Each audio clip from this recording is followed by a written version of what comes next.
Hi tech lovers! Welcome back to FASTCABLING. Today we're tackling a really interesting project. We have a client with a 6-story building, 18 apartments in total, and they need internet for every single unit. Sounds simple enough, right? But here's the thing. The way most people would do this is expensive and it's not very scalable. The traditional approach would be point-to-point fiber. You put maybe a 24-port fiber switch in the control room and run 18 individual fiber links to each apartment. And at every apartment, you need a media converter and an SFP transceiver. And that's 18 power devices at the customer side. And if you add more apartments, you add more devices, more complexity, and more points of failure. But we're not going to do it that way. Today, we are going to show you a smarter solution, PON, Passive Optical Network. And we're going to build it step by step. So let's get into it. Now let me break down why traditional approach has problems. First, privacy. With a standard unmanaged switch, every apartment can see traffic from every other apartment. No isolation. You need a managed switch with VLAN to fix that, which means more configuration and more complexity. Second, power and equipment. 18 apartments means 18 media converters, 18 SFP transceivers, and 18 power adapters. There's lots of hardware to buy, install, and maintenance. And every single one of those is an active device that can fail. And third, future-proofing. What happens when the buildings add more units? You have to buy more switch ports, more media converters, more SFP transceivers. The whole system has to scale up. It's not elegant and it's not cost effective. So we needed a better way, and that better way is PON. Now, PON, Passive Optical Networks keyword, is passive. Unlike the point-to-point setup where every connection requires active electronics at both ends, PON uses passive components to split the signal. So one fiber from the control room can serve up to 64 or even 128 apartments. So the PON architecture has 3 main components. At the head end, we have our OLT. In the middle, we have the passive optical splitter, and at each customer's location, you have an ONU. All right, let's start building. So in the control room, we have the OLT, the optical line terminal. This is the 1-port GPON OLT. Think of this as the brain of the entire PON network. On the front, we have 2 main ports. This is the Ethernet port. This is where we connect to the ISP. The internet comes in here from a modem or the upstream network. So I'm using an Ethernet cable, connect it to the router. Then using another Ethernet cable, connects our Ethernet port to a network video recorder, because at the end we have a bullet camera to show you the system is working. Now next to it we have our PON port. This is where the fiber connects, and this single port can serve up to 128 ONUs.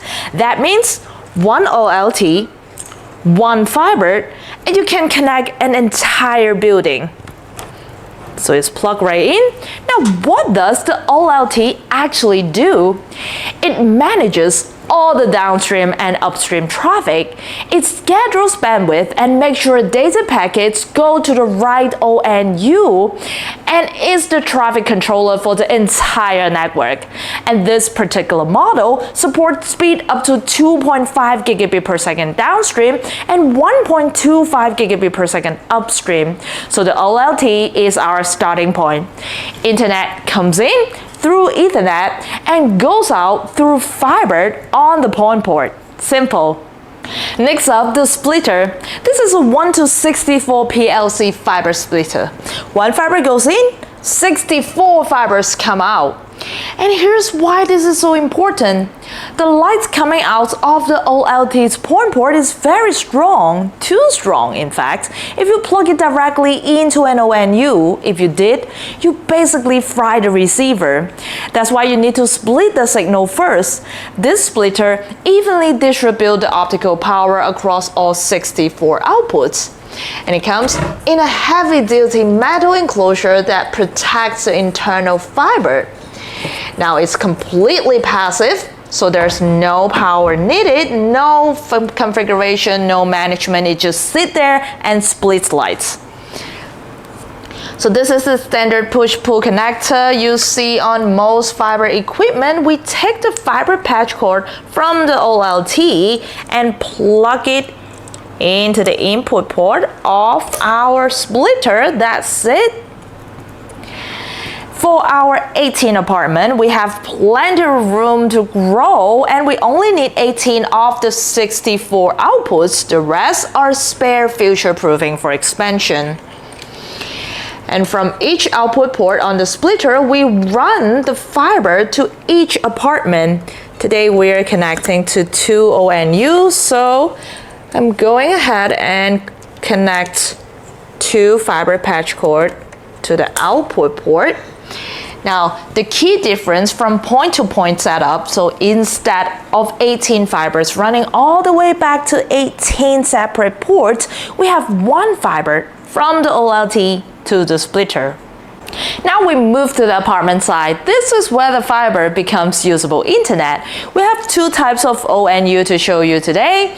And first, this is our 2-port gigabit XPON ONU. It takes the optical signal from the fiber and converts it into electrical signal that your devices can use. It has 2 Ethernet ports, one 2.5 gigabit port and a gigabit port, so you can connect a high-speed device like a Wi-Fi access point to the 2.5G port and a computer or TV to the gigabit port. It's compact, it can be desktop or wall mounted, and it supports X-point, which means it automatically switches between E-point and G-point networks. Now connecting the ONU is straightforward. We just take the fiber patch cord from our splitter's output and plug it into the PON port on our ONU. Just push it right in. Then we power it up. Okay, today we're connecting to a bullet camera, so we can show you this works fine. Let's plug it into the Ethernet port using the Ethernet cable. The Ethernet cable is connected to a bullet camera. All right, soon you will see the PON light start blinking, and that will mean it's registering with the OLT. Once it's solid, you're connected. The OLT will handle all the authentication and management automatically. But if you want to eliminate the need for a separate router, check this out. This is the dual band Wi-Fi 5 XPON ONU. It's an ONU and a Wi-Fi router in one device. It has 4 gigabit Ethernet ports here for wire connection, plus built-in dual band Wi-Fi 2.4 GHz and 5 GHz, supporting speeds up to 1.167 gigabit per second. So let me connect the fiber patch cord to the PON port.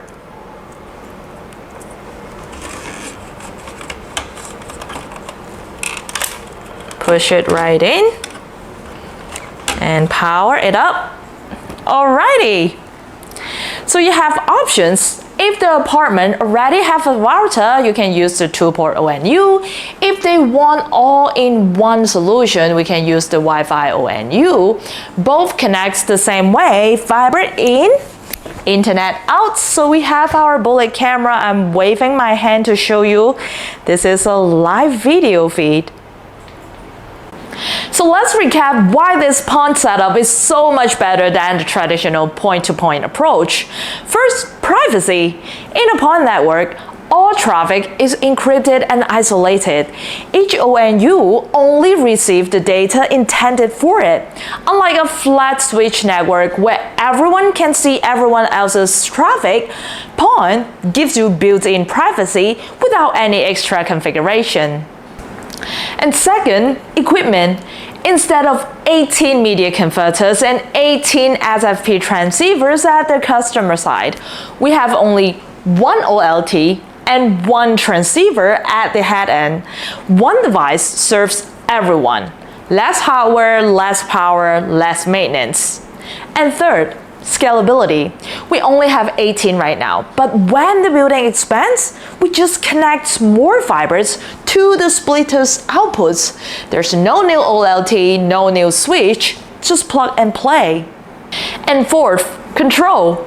If you use the Wi-Fi ONU, you can set maximum bandwidth for each apartment through the OLT's management interface per apartment bandwidth control right from the head end. So that's the PON solution. One OLT, one splitter, and ONUs in each apartment. Scalable, secure, and future-proof. And if you're working on a multi-dwelling project, this is the way to do it. And thank you very much for joining us. If you found this video helpful, please don't forget to hit the like button and subscribe for more networking builds. And if you have questions about your own project, feel free to drop them in the comment sections. We read every single one. And I'll see you in our next video.